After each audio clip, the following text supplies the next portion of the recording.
Hello everyone, আসসালামু আলাইকুম। প্রজন্ম পাঠশালার পক্ষ থেকে তোমাদের সকলকে স্বাগতম।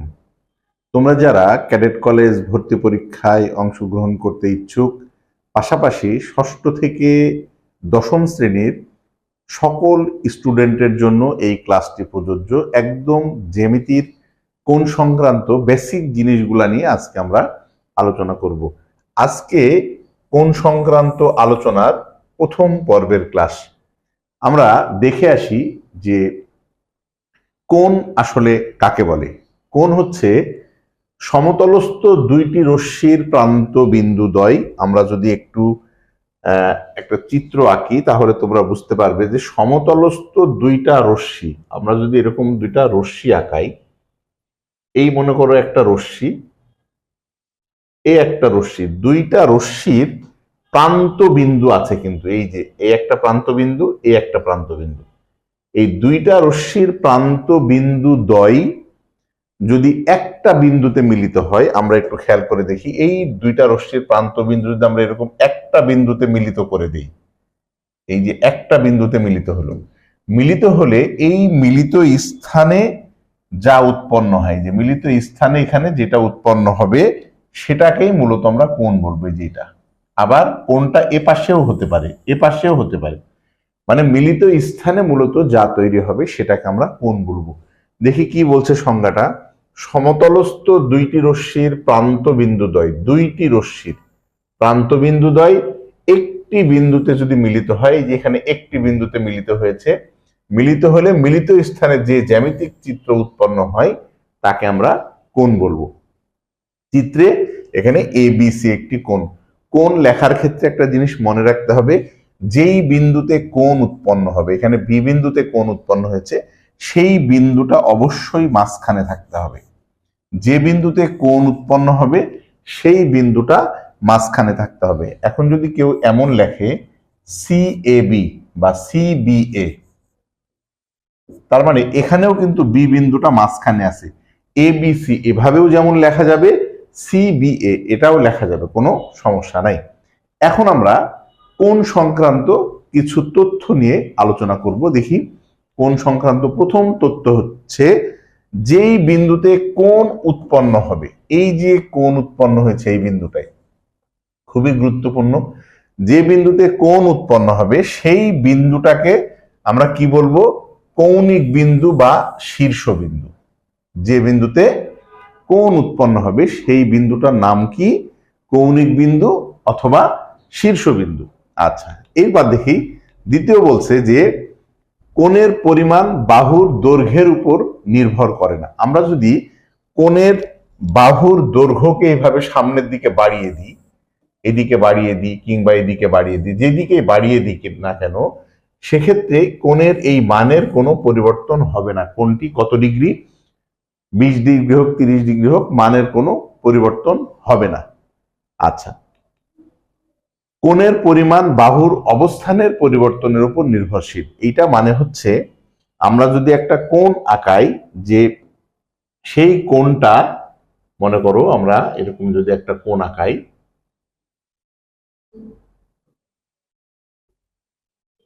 আমরা যদি কোণ আঁকাই, সেই কোণের ক্ষেত্রে যদি বাহুর অবস্থানের পরিবর্তন হয়, খেয়াল করে দেখি, এই যে একটা, এই দুইটা বাহু একটা অবস্থানে আছে। এখন এইটাকে যদি আমরা বাড়াই দিই সামনে বা পিছনে, যেমন এইটাকে যদি আমরা সামনের দিকে বাড়িয়ে দিই, এই বাহুটাকে, সেই ক্ষেত্রে কি হবে? এটাকে মনে করো আমরা যদি সামনের দিকে এরকম বাড়াই দিলেও কিন্তু কোণের এই যে কোণের মান, এই মানের কিন্তু কোনো পরিবর্তন হবে না। কিন্তু যদি আমরা কোণের বাহুর অবস্থানটাকে পরিবর্তন করি, এরকম অবস্থান পরিবর্তন করে ফেলি, অবস্থানের পরিবর্তন করে ফেললে তখন কিন্তু দেখো এই কোণটা আগে ছোট ছিল, এখন কিন্তু অনেক বড় হয়ে গেছে। তার মানে কোণের মান বাহুর অবস্থানের পরিবর্তনের উপরে নির্ভরশীল হয়। কোণের মান বাহুর অবস্থানের পরিবর্তনের উপরে নির্ভর করে। এবার হচ্ছে, কোণ পরিমাপের একক আসলে কি? আমরা সাধারণত জানি কোণ পরিমাপের একক হচ্ছে ডিগ্রি। এই ক্ষেত্রে তোমাকে মনে রাখতে হবে, কোণ পরিমাপের একক তিনটা পদ্ধতিতে বিবেচনা করা হয়। তিনটা পদ্ধতিগুলা কি কি আমরা একটু খেয়াল করি। ষাটমূলক পদ্ধতিতে কোণ পরিমাপের একক হচ্ছে ডিগ্রি। আমাদের এইটার প্রচলনই বেশি ষাটমূলক পদ্ধতিতে। বৃত্তীয় পদ্ধতিতে কোণ পরিমাপের একক হচ্ছে রেডিয়ান, বৃত্তীয় পদ্ধতিতে কোণ পরিমাপের একক হচ্ছে রেডিয়ান, আর শতমূলক পদ্ধতিতে কোণ পরিমাপের এককের নাম হচ্ছে গ্রেড। তাহলে আমরা কি বুঝলাম? কোণ পরিমাপের একক বললে সাধারণত ডিগ্রিকেই বোঝায় আমরা জানি, কিন্তু মূলত কোণ পরিমাপের একক কিন্তু তিনটা পদ্ধতিতে লেখা হয়।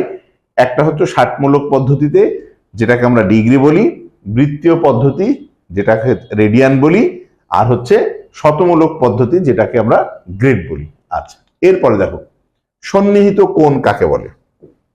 সন্নিহিত কোণ, সন্নিহিত কোণ হচ্ছে যদি দুইটি কোণের শীর্ষবিন্দু একই হয় এবং ওই দুইটি কোণের একটা সাধারণ বাহু থাকে আর কোণ দুইটা সাধারণ বাহুর উভয় পাশে অবস্থান করে, তবে তাকে আমরা সন্নিহিত কোণ বলবো। খেয়াল করে দেখি, যদি দুইটি কোণের একই শীর্ষবিন্দু, যে একই শীর্ষবিন্দু, আমরা চিত্রটাই খেয়াল করি, এখানে দুইটি কোণ আছে, এই একটা কোণ, এই একটা কোণ, এই দুইটি কোণের কিন্তু শীর্ষবিন্দু একটাই, কৌণিক বিন্দু বা শীর্ষবিন্দু যেটাই বলি না কেন একটা, আর একটি সাধারণ বাহু থাকে।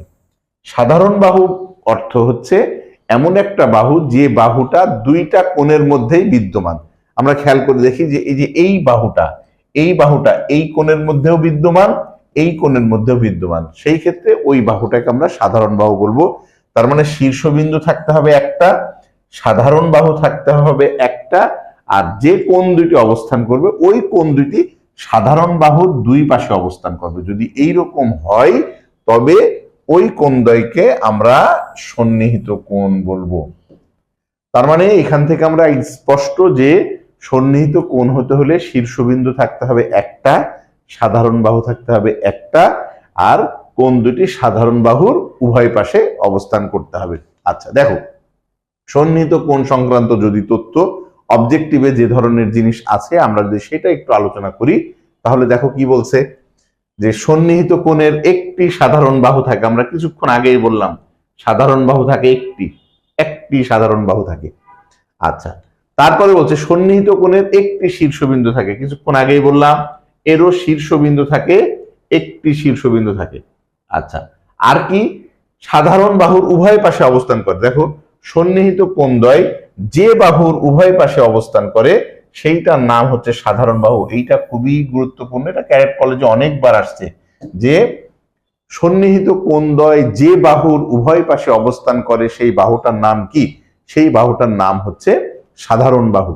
আচ্ছা, এরপরে দেখি, বলছে একই সরল রেখার উপর অবস্থিত। এখানে খেয়াল করে দেখো যে একই সরল রেখার উপরে যদি দুইটা সন্নিহিত কোণের অবস্থান হয়, এই যে দুইটা সন্নিহিত কোণের অবস্থান হয়, তাহলে এই দুইটা সন্নিহিত কোণের সমষ্টি অবশ্যই 180 ডিগ্রি হবে। একই সরল রেখার উপর অবস্থিত দুইটা সন্নিহিত কোণের সমষ্টি, খেয়াল করে দেখো, একই সরল রেখার উপর অবস্থিত সন্নিহিত কোণদ্বয়ের সমষ্টি 180 ডিগ্রি। এটা মনে রাখতে হবে যদি কোণ দুটি একই সরল রেখার উপরে হয়। আচ্ছা, এরপরে দেখি, এরপর হচ্ছে রৈখিক যুগল কোণ। এইটা আসলে কি ধরনের কোণ? যুগল মানে জোড়া।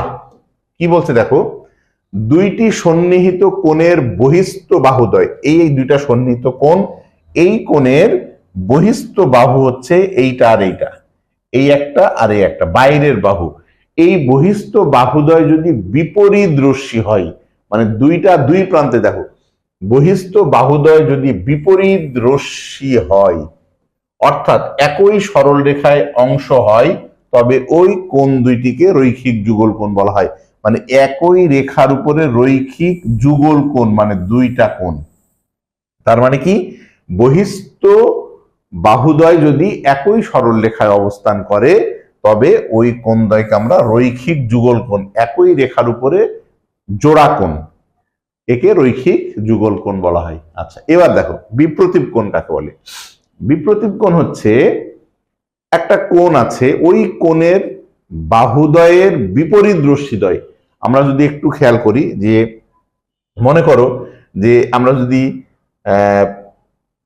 কোণ এমন আঁকি, এই এই এমন একটা যদি আমরা কোণ আঁকি, এই কোণের তো এই রশ্মির বিপরীত রশ্মি মানে কি, এই যে নিচের দিকে হবে, তো আমরা যদি নিচের দিকে একটা বিপরীত রশ্মি আঁকি, এইটার বিপরীত এই নিচের দিকে আঁকলাম, আর এইটার বিপরীত এই দিকে আঁকলাম, এই যে বিপরীত দুইটা রশ্মি আঁকলাম, এই দুইটা রশ্মি কোন কোণ উৎপন্ন হয়েছে, এই যে এই কোণ। তাহলে এই কোণের বিপরীত কোণ হচ্ছে এইটা। আগে কোণ ছিল এইটা, বিপরীত রশ্মি আঁকানোর পরে নিচের দিকে আর একটা কোণ উৎপন্ন হয়েছে, এই কোণটাকে বলা হবে এই কোণের বিপরীত কোণ। আমরা সংজ্ঞাটা একটু দেখে আসি যে কি বলছে, যে কোন কোণের বাহুদ্বয়ের বিপরীত রশ্মিদ্বয়, এই যে একটা কোণ, এই একটা কোণ, এই কোণের বাহুদ্বয়, এই দুইটা বাহু, এই কোণ উৎপন্ন হয়েছে, এই বাহুদ্বয়ের বিপরীত রশ্মি, এই বাহুর বিপরীত এইটা, এই বাহুর বিপরীত এইটা, এই বিপরীত রশ্মিদ্বয় যে কোণ উৎপন্ন করেছে, এই কোণটাকে আগের কোণের বিপরীত কোণ বলা হয়। যে কোণ উৎপন্ন করে তাকে ওই কোণের এই যে বিপরীত কোণ বলে। তার মানে এখানে বিপরীত কোণ কোনটা, এ ও বি, এই কোণের বিপরীত কোণ হচ্ছে এইটা সি ও ডি, খেয়াল করে দেখি। আর হচ্ছে এ ও সি, এই কোণের বিপরীত কোণ হচ্ছে এই কোণটা, এটাকে কি বলবো আমরা, বি ও সি। আমরা এখানে বলে দিয়েছি যে কোনটা কোনটার বিপরীত কোণে, যে এখানে বলে দিয়েছি। আচ্ছা, এখন খেয়াল করে দেখো যে বিপরীত কোণের বাহুদ্বয় আসলে কি বিপরীত রশ্মি, ব্যাপারটা কিন্তু এরকম না। অনেকেই ভাবে যে বিপরীত কোণের বাহুদ্বয় মনে হয় বিপরীত রশ্মি, সরল কোণের বাহুদ্বয় পরস্পর বিপরীত রশ্মি। এই ভুলটা সবাই করে ফেলে। বিপরীত কোণ মানে বিপরীত রশ্মি দুইটা যে কোণ উৎপন্ন করবে, বিপরীত রশ্মিদ্বয় যে কোণ উৎপন্ন করবে সেটাকে আমরা বিপরীত কোণ বলবো। আচ্ছা দেখো, বিপরীত কোণদ্বয় পরস্পর সমান, এই কথাটা মনে রাখতে হবে। এই কোণটা যদি 30 ডিগ্রি হয় তাহলে এর বিপরীত কোণ এইটা, এই কোণটার মানও 30 ডিগ্রি হবে। এক্স ডিগ্রি কোণের বিপরীত কোণ এক্স ডিগ্রি হবে, 90 ডিগ্রি কোণের বিপরীত কোণ 90 ডিগ্রি হবে। আচ্ছা, এবার দেখো এই দুইটা সরল রেখা পরস্পর যে বিন্দুতে কোণ উৎপন্ন করেছে, চারটা কোণ, একটা দুইটা তিনটা চারটা, এই সকল কোণের পরিমাপ 360 ডিগ্রি। দুইটি সরল রেখা পরস্পর ছেদ করলে যে চারটি কোণ উৎপন্ন হয় তাদের সমষ্টি কত, 360 ডিগ্রি। তাদের সমষ্টি, যে সমষ্টি 360 ডিগ্রি। আচ্ছা, এরপরে দেখো সমকোণ। সমকোণ হচ্ছে কি, আমরা ছোটবেলা থেকেই পড়েছি যে কোণের পরিমাপ 90 ডিগ্রি তাকে সমকোণ বলে। আচ্ছা, কিন্তু সংজ্ঞাটা এটা আসলে 5 পর্যন্ত পড়া যায়, 6-এ আরেকটু আপডেট সংজ্ঞা পড়া উচিত। খেয়াল করে দেখো, একই রেখার উপরে আমরা যদি একটা রেখা আঁকি, একই রেখার উপরে অবস্থিত দুইটি সন্নিহিত কোণ, ধরো একটা রেখা, এই রেখার উপরে যদি আমরা দুইটা সন্নিহিত কোণ আঁকি, খেয়াল করে দেখো এই কোণ দুইটাকে কিন্তু সন্নিহিত কোণ বলা হবে। কেন, কারণ এটা শীর্ষবিন্দু দেখো একটা, আর এইটা সাধারণ বাহু, সাধারণ বাহু দুই পাশে দুইটা কোণ অবস্থান করছে, এই দুইটা কোণকে আমরা সন্নিহিত কোণ বলবো। যদি দুইটা সন্নিহিত কোণ পরস্পর সমান হয়, তার মানে সমান মানে কি, এই পুরো কোণটা 180 ডিগ্রি, সমান হলে এটাও 90 ডিগ্রি হবে, এটাও 90 ডিগ্রি হবে। বলছে যে যদি সমান হয় তবে ওই কোণদ্বয়ের প্রত্যেকটিকে সমকোণ বলে। আমরা সংজ্ঞাটা দেখি, একই সরল রেখার উপর অবস্থিত দুইটি সন্নিহিত কোণ যদি পরস্পর সমান হয়, দুইটি সন্নিহিত কোণ সমান হয়, তবে কোণ দুইটির প্রত্যেকটিকে সমকোণ বলা হবে। এখানে দেখো কোণ দুইটির প্রত্যেকটিকে সমকোণ বলা হবে। তাহলে কি বুঝলাম আমরা, যে এই সমকোণের যে বাহু, এখান থেকে এইটুকুন, যদি আমরা ভাবি যে সমকোণকে এই চিহ্ন দ্বারা প্রকাশ করা হয়, এটা দেখলে তুমি বুঝবা যে এখানে একটা সমকোণ তৈরি হয়েছে। আচ্ছা দেখো, তাহলে সমকোণের বাহুদ্বয় কিন্তু এইটার উপরে লম্ব হয়, সমকোণের বাহুদ্বয় এটার উপরে লম্ব হয়। আমরা যদি পূর্ণ সংখ্যার ক্ষেত্রে কোণ বিবেচনা করি, মানে 1 degree 2 degree 3 degree, half degree না, পূর্ণ সংখ্যার ক্ষেত্রে কোণ বিবেচনা করি, তাহলে বৃহত্তম সূক্ষ্ম কোণ, দেখো বৃহত্তম সূক্ষ্ম কোণ হচ্ছে 89 ডিগ্রি, 89 ডিগ্রি, আর ক্ষুদ্রতম স্থূল কোণ হচ্ছে 91 ডিগ্রি। তাহলে এই 89 ডিগ্রি আর 91 ডিগ্রি, এই দুইটার মাঝের কোণ কিন্তু 90 ডিগ্রি। খেয়াল করে দেখো, এখানে একটা তথ্য লেখা হচ্ছে বৃহত্তম সূক্ষ্ম কোণ মানে 89 ডিগ্রি, ও ক্ষুদ্রতম স্থূলকোণের মধ্যবর্তী কোণ এক সমকোণ বা 90 ডিগ্রি। এইটা তোমাকে একটু অবজেক্টিভের জন্য মাথায় রাখতে হবে। তার মানে এখান থেকে আমরা বুঝতে পারছি কি, সমকোণের যে বাহু দুইটা, এই বাহু দুইটা পরস্পরের উপরে লম্ব, আর সমকোণের পরিমাপ অবশ্যই 90 ডিগ্রি। আচ্ছা, এবার দেখো সরল কোণ। আমরা যদি দুইটি বিপরীত রশ্মি আঁকি, খেয়াল করে দেখো, যদি বিপরীত রশ্মি আঁকি, এই একটা রশ্মি আঁকলাম, হ্যাঁ, এই রশ্মিটাকে আমরা যদি বিপরীত করে দিই, বিপরীত যদি করে দেই, তাহলে একটু খেয়াল করো, এই যে আমরা যদি এই পাশে ঘুরাই দিই রশ্মিটাকে, এই পাশে যদি ঘুরাই দিই, তাহলে কি আসবে? যদি এই যে দুইটা বিপরীত রশ্মি, এই একটা রশ্মি একটা, এই বিপরীত রশ্মির দুইটা যে প্রান্ত বিন্দু আছে, এই দুইটা প্রান্ত বিন্দু যদি আমরা একটা বিন্দুতে মিলিত করে দিই, খেয়াল করে দেখো, যদি আমরা একটা বিন্দুতে এরকম মিলিত করে দিই, তাহলে এই মিলিত স্থানে যেই কোণটা তৈরি হবে, এই যেটা, এই কোণটাকে আমরা সরল কোণ বলবো। এই কারণে সরল কোণের বাহু যে দুইটা, এই দুইটা বাহু পরস্পর বিপরীত রশ্মি, আর এই সরল কোণের পরিমাণ হচ্ছে 180 ডিগ্রি। সংজ্ঞাটা দেখি, দুইটি পরস্পর বিপরীত রশ্মি, খেয়াল করে দেখো, দুইটি পরস্পর বিপরীত রশ্মি তাদের সাধারণ প্রান্ত বিন্দুতে, যেই প্রান্ত বিন্দুতে যে কোণ উৎপন্ন করে তাকে সরল কোণ বলে। তার মানে সরল কোণের পরিমাপ অবশ্যই 180 ডিগ্রি। এখান থেকে আমরা স্পষ্ট বুঝতে পারছি কি, যে সরল কোণের বাহুদ্বয় পরস্পর বিপরীত রশ্মি, একটা যদি ডান পাশে যায় আর একটা বাম পাশে হবে। আচ্ছা, এখন আমরা সমকোণ এবং সরল কোণের মধ্যে কিছু মিল অমিল আমরা একটু খুঁজে বের করি। এই কোণের বাহুটা পরস্পরের উপরে কি? লম্ব। আর এই কোণের বাহুদ্বয় পরস্পরের উপরে কি? বিপরীত রশ্মি। আমরা দেখি যে সমকোণের পরিমাপ এখানে কত ডিগ্রি? 90 ডিগ্রি। আমরা কিছুক্ষণ আগেই বললাম যে সমকোণের পরিমাপ হচ্ছে 90 ডিগ্রি, আর সরল কোণের পরিমাপ হচ্ছে আমাদের 180 ডিগ্রি। এইটা থেকে আমরা কি বুঝতে পারি? যে সমকোণটা আসলে সরল কোণের কি অর্ধেক না? সমকোণ যেটা, সেটা হচ্ছে আমাদের সরল কোণের অর্ধেক, আর সরল কোণ কি? সমকোণের দ্বিগুণ। এই তথ্যগুলো তোমাকে জানতে হবে অবজেক্টিভের ক্ষেত্রে। দেখো দেখা যায় সমকোণ সরল কোণের অর্ধেক, আর সরল কোণ সমকোণের দ্বিগুণ। আশা করি এই জিনিসটা তুমি বুঝতে পারছো, এটা কিন্তু অনেক ইম্পর্টেন্ট। আচ্ছা, এরপরে দেখো সমকোণের বাহুদ্বয় পরস্পরের উপরে লম্ব। ওই যে কিছুক্ষণ আগে আমি বললাম যে এই হচ্ছে একটা সমকোণ, এখানে দুইটা বাহু আছে, এই বাহু দুইটা পরস্পরের উপরে লম্ব, এই যে লম্ব লম্ব ভাবে আছে। আর এই কোণের ক্ষেত্রে বাহু দুইটা একটা যদি বাম পাশে যায় আর একটা ডান পাশে, তার মানে সরল কোণের ক্ষেত্রে বাহুদ্বয় হচ্ছে পরস্পর বিপরীত রশ্মি। দেখো সমকোণের বাহুদ্বয় পরস্পরের উপরে লম্ব, আর সরল কোণের বাহুদ্বয় পরস্পর বিপরীত রশ্মি। এই তথ্যগুলো অনেক ইম্পর্টেন্ট স্যার, অনেক ইম্পর্টেন্ট। আচ্ছা, বিপরীত রশ্মি। আচ্ছা, এরপরে দেখো বলছে বৃহত্তম সূক্ষ্মকোণ। খেয়াল করে দেখো, সবচেয়ে বড় সূক্ষ্মকোণ যেটা, সেটা হচ্ছে 89 ডিগ্রি। 89 ডিগ্রি, 89। আর কি বলছে? ক্ষুদ্রতম স্থূলকোণ, সবচেয়ে ছোট স্থূলকোণ হচ্ছে 91 ডিগ্রি। তাহলে এই 89 আর 91 কিছুক্ষণ আগেই বললাম, এর মাঝখানে যে কোণটা স্যার, এই কোণটাই মূলত 90 ডিগ্রি। ওই তথ্যটাই লেখা হয়েছে যে বৃহত্তম সূক্ষ্মকোণ ও ক্ষুদ্রতম স্থূলকোণের মধ্যবর্তী কোণ হচ্ছে আমাদের সমকোণ।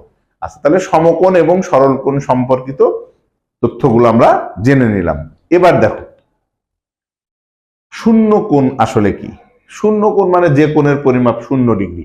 তার মানে যে কোণের পরিমাপ 0 ডিগ্রি তাদেরকে আমরা শূন্য কোণ বলবো। যদি এই বিন্দুটা আমরা বিবেচনা করি, এই বিন্দুতে আসলে একটা কোণ উৎপন্ন হয়ে আছে, আমরা দেখতে পাচ্ছি না, এই কোণটাই মূলত শূন্য কোণ, এটাকে আমাদের শূন্য কোণ বলা হয়। আচ্ছা, এবার আসো সূক্ষ্ম কোণ।